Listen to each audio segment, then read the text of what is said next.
আগে এগুলোকে কেটে দিয়ে ভালো মতন রেডি করে। আমার সবজি কাটা রেডি হয়ে গেছে। সবজিগুলোকে আমি ধুয়ে নিয়েছি। দেখো প্রত্যেকটা সবজি কেটে নিয়েছি ছোটো ছোটো টুকরো করে। এবার এটাকে তেলে দেবো।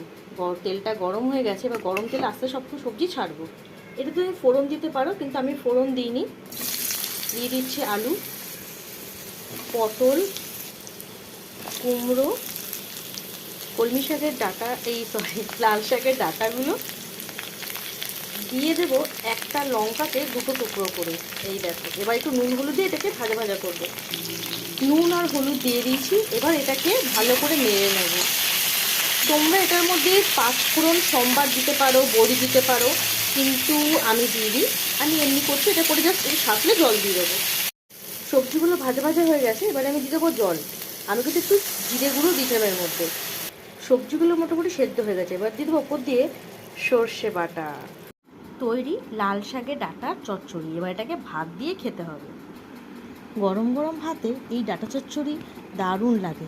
আর এই সবজিগুলো আরও যেন জমে যায়। একদম তোফা খাবার। করে খেয়েও কিন্তু একদিন ডাঁটা চচ্চড়ি।